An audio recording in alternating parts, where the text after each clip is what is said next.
What is sexuality? Sexuality is a natural part of being human. It includes emotions, feelings, attraction, and relationships. Sexuality is connected to the way people think, feel, and behave. It also helps people express themselves and communicate with others. Sexuality is important because it helps people understand themselves better. It can build confidence, improve relationships, and encourage healthy communication. Sexuality is also influenced by many factors such as family, culture, society, personal experiences, and the environment. These influences help shape a person's identity and understanding of themselves. Now let us discuss the difference between gender and sexuality. Gender refers to a person's identity and how they see themselves. It includes self expression, behavior, and the roles society expects from in people.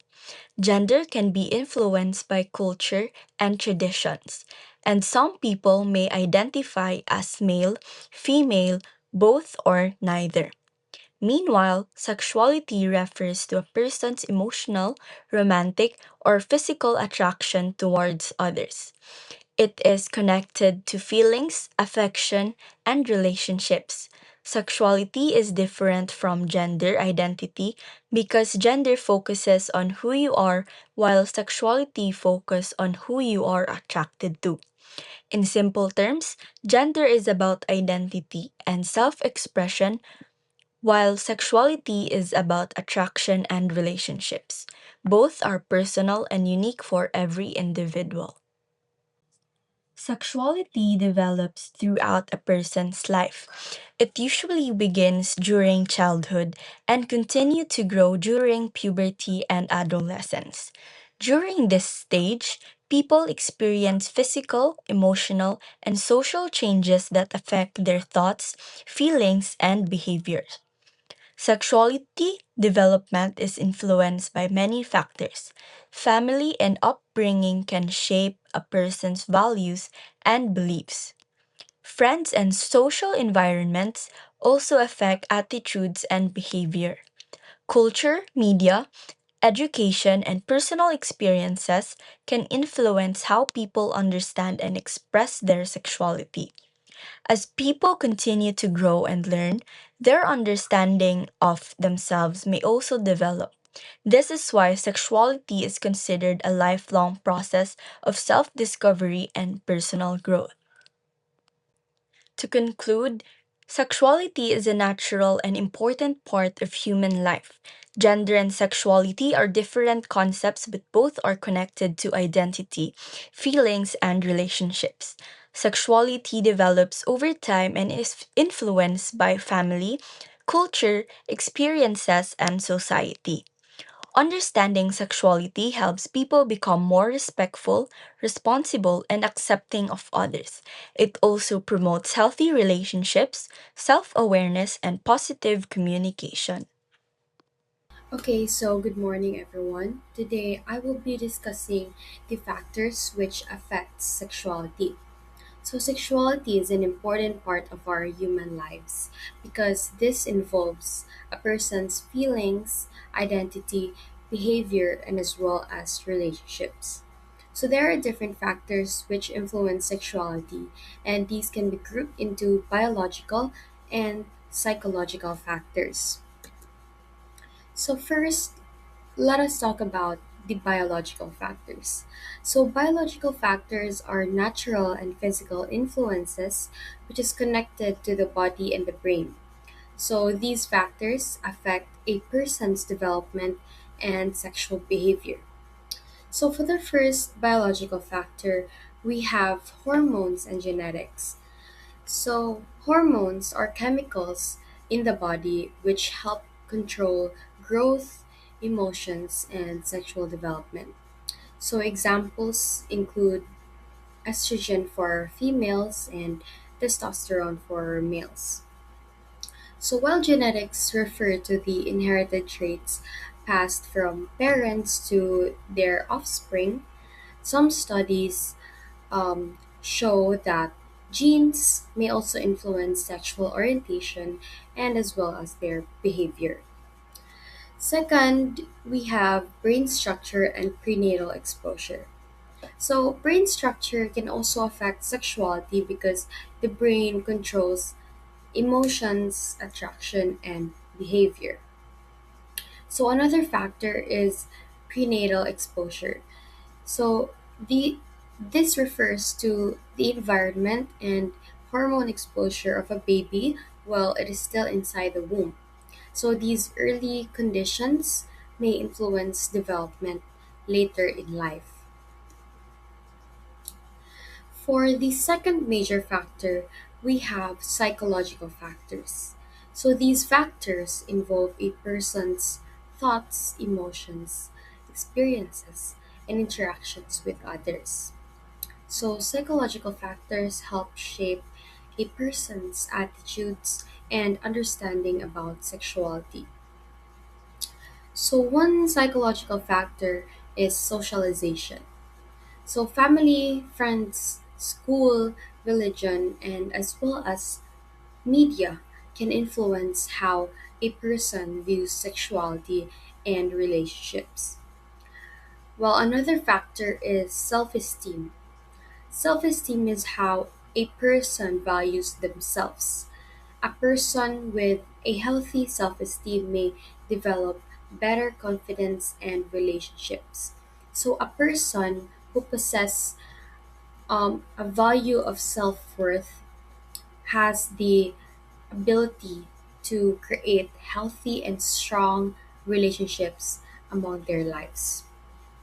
So, for this second psychological factor, we have attitudes, beliefs, and past experiences. So, attitudes and beliefs also affect sexuality. So, while personal values, culture, and religion can all shape a person's views and decisions, past experiences are also important because experiences from childhood, friendships, or relationships may influence emotions, trust, and as well as behaviors. So, to end my part of this report, sexuality is influenced by both biological and psychological factors. Hormones, genetics, brain structure, experiences, beliefs, and social environment all play important roles in human development. And understanding these factors helps us become more respectful, informed, and aware of others. Thank you. So now next is the social and cultural context. So this refers to the influence of society, culture, traditions, and social interactions on a person's attitudes, beliefs, and behaviors regarding sexuality. As human sexuality is not only affected by biology, but also by the environment where a person grows up and interacts with others. And socialization happens through family, school, peers, religion, media, and the community. So, through these interactions, people learn what society considers acceptable or unacceptable when it comes to sexuality and relationships. So, here are the factors that shape human sexuality. First are societal expectations and norms. So, society often creates expectations on how people should behave based on gender. For example, men are expected to be masculine while women are expected to be feminine. Society also commonly promotes heteronormativity or the belief that heterosexuality is the standard or normal form of sexuality. Because of this, some individuals may feel pressured to hide their true identity, which can lead to discrimination, shame, or self doubt. Second is religion. So, religion influences beliefs and attitudes about sexuality, relationships, and gender roles. Some religions have strict teachings regarding premarital sex or sexual behavior. And while religion can provide moral guidance, it may also cause feelings of guilt or fear among individuals whose identity does not conform to religious expectations. So, third factor is the laws and policies. So, laws help regulate sexual behavior and protect individuals. One example is the age of consent law. which determines the legal age when a person can agree to sexual activity. These laws promote safety, responsibility, and protection in society. Another factor is media presentation. So, television, movies, advertisements, music, and social media can affect how people view beauty, relationships, and sexuality. Positive media representation can promote awareness and inclusivity, while negative portrayals may reinforce harmful stereotypes and unrealistic standards. So, the next factor is family and community. It also shapes sexuality because they are often the first source of values and beliefs. So, a supportive environment help individuals feel accepted and confident, while unsupportive environment may cause fear, pressure, or discrimination. The last factor is historical and socio-economic context. So this can also affect sexuality, as historical events and economic status can influence access to education, healthcare, and information related to sexuality. So now let's move on to the aspects of sexuality. So according to our lesson, there are three major aspects of sexuality. These are sexual orientation, sexual behavior, and sexual identity. So these aspects help explain how individuals understand, experience, and express themselves as sexual beings. Although these concepts are closely related, they are different from one another and should not be confused. And understanding this aspect is important because sexuality is a natural and diverse part of human life. So every individual has unique experiences, feelings, attractions, and ways of expressing themselves. So the first aspect is sexual orientation. It refers to a person's emotional, romantic, or sexual attraction toward other people. Simply put, it refers to who a person is attracted to and with whom they may want to form romantic relationships. So there are several examples of sexual orientation discussed in our lesson. First is heterosexuality, which refers to the attraction to the opposite sex, and this is the most common sexual orientation recognized in many societies. Second is homosexuality, which refers to attraction toward the same sex. Third is bisexuality, which refers to attraction toward both sexes or more than one gender. Another example is asexuality, which refers to experiencing little or no sexual attraction towards others.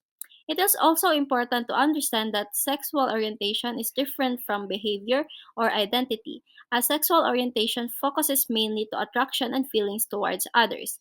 And these attractions are natural parts of human experience and may differ from person to person. So understanding sexual orientation also helps as promotes respect and acceptance towards people with different experiences and identities. Nas- The second aspect is sexual behavior, and this refers to the different ways people express their sexuality. This includes romantic actions, emotional expressions, physical intimacy, and other behaviors related to sexuality. So, sexual behavior can range from simple expressions of affection, such as holding hands or hugging, or to more intimate actions between individuals. And according to our book, sexual behavior is influenced by both biological and cultural factors. This means that a person's behavior may be affected by emotions, beliefs, upbringing, religion, traditions, and the environment around them. For example, some cultures may be more open when expressing affection publicly, while other cultures may be more conservative. And personal beliefs and experiences can also influence how a person expresses their sexuality. It is also important to remember that sexual behavior does not always define a person's sexual orientation or identity, as a person's actions, feelings, and identity may not always perfectly align, which shows that sexuality is complex and unique for every individual. Lastly, we have sexual identity. So this refers to how a person understands, accepts, and identifies themselves in relation to sexuality. It is a person's personal understanding of who they are as a sexual being. So sexual identity is not only about attraction or behavior, it also involves a person's thoughts, feelings, self-awareness, and how they choose to express themselves. Because of this, sexual identity is considered a deeply personal aspect of an individual's life. And according to our book, Sexual identity may or may not align with a person's biological sex, sexual orientation, or sexual behavior. This means that a person's identity, attractions, and actions may not always perfectly match one another, as human sexuality is complex and each individual experiences it differently. So, sexual identity is also influenced by many factors, including culture, religion, family background, personal experiences, and social environment. And these influences can affect how a person understands themselves and how comfortable they are in expressing their identity. Another important point is that sexual identity can change and develop over time. As people grow older and gain more experiences and self understanding, they may discover new things about themselves. This process is called self discovery, and it is different for every person. And so understanding sexual identity is important because it promotes respect, acceptance, empathy, and inclusivity. So, by recognizing that every individual has unique experiences and identities, society can become more understanding and less judgmental toward others. Overall, sexual identity is an important aspect of human sexuality because it reflects how people see themselves, understand themselves, and express themselves as individuals. These slides show the different sexual identity groups and remind us that no matter the differences, respect, consent, and understanding boundaries are very important. So there are seven sexual identity groups. First is asexuality. A person who does not feel sexual attraction to others. They may still value friendships or romantic relationships, but without sexual desire. Second is the heterosexuality. A person who is attracted to the opposite sex. Example, male attracted to female, female attracted to male. Third is the bisexuality. A person who is attracted to both males and females. And fourth is the homosexuality, a person who is attracted to the same sex. Example, male to male, female to female.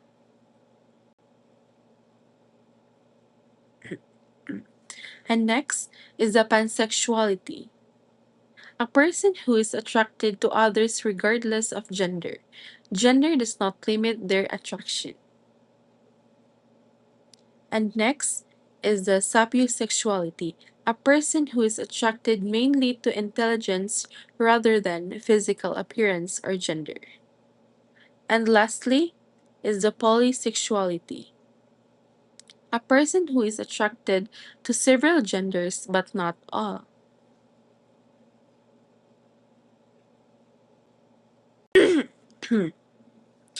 Stereotyping. This is when people judge others based on fixed ideas or assumptions. It can cause prejudice and discrimination because gender and sexuality are diverse. Consent and communication. Consent means both people clearly and willingly agree to an action.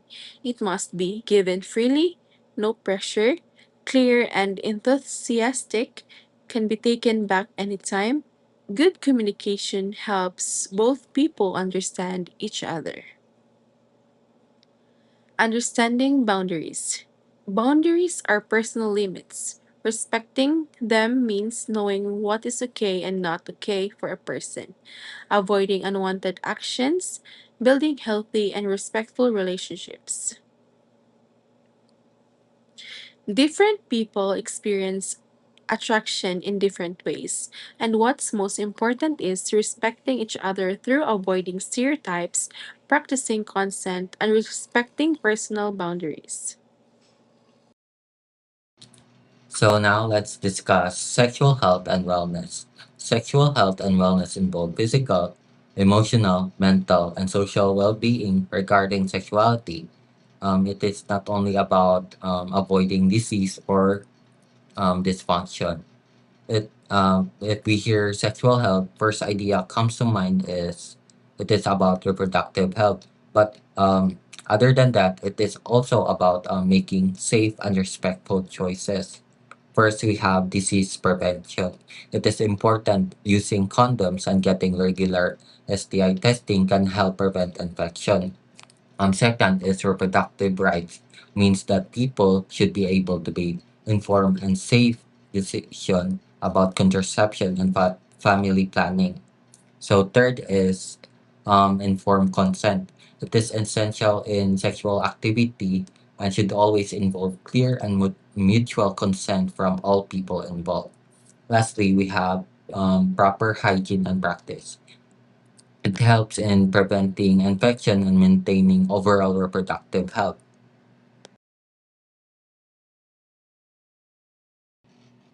Next is sexual transmitted infection or STIs.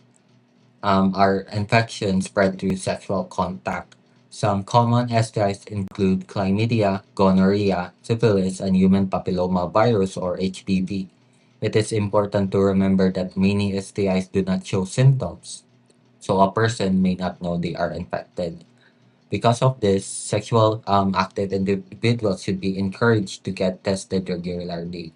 And early testing and treatment can help prevent complication and stop the spread of infection. So next is contraception. So contraception are used to prevent the risk of STIs or infection and also pregnancy or unwanted pregnancy. So there are three types of contraception. We have hormonal methods, long-acting methods, barrier methods. So first is hormonal methods. Use hormones to help prevent pregnancy. So example of this is pills, patch, ring. So they work by stopping ovulation or changing the body to prevent fertilization. Next is long-acting methods. Methods provide protection for a longer period of time. So example for this is the intrauterine devices or IUDs and contraception injection. So first IUDs are placed inside the uterus and can last for years, while contraceptive injection are shots given every few months to prevent pregnancy. So next is barrier method. So I think this is more common methods. So methods prevent sperm from reaching the egg. So we have condoms and diaphragm. First, condoms. Condoms are the most common example and can also help reduce the risk of STIs. Next is diaphragms, are soft dome-shaped device placed into the vagina before intercourse. So um, always use contraception because it is also about your health and the person health. So next is GLAD. GLAD is a acronym for Gay and Lesbian Alliance Against Defamation. So GLAD is a advocacy group that promotes inclusivity for the LGBTQ community. So GLAD said that identifying gay people as homosexual must be avoided, as this is an outdated term and is considered derogatory and offensive.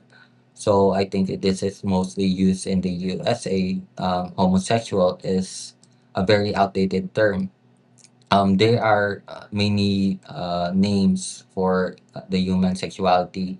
So we have gay, lesbian, transgender. So identifying themselves as homosexual strip their identity. So it must be avoided to use homosexual because it is a derogatory term and also very generalized term, which is bad. So next is glad. Advice that people to ask how they describe themselves before labeling their sexual orientation and use the term a person uses to describe their gender. For example, the a transgender who transitioned from a man to a woman. So it's better to identify themselves as a woman and use a more feminine pronouns and treat them as a woman. It, so the components of human sexuality according to GLAD. The acronym LGBTQIA stands for lesbian, gay, bisexual, transgender, queer, or questioning, intersex, asexual, and the plus sign represents the other identities.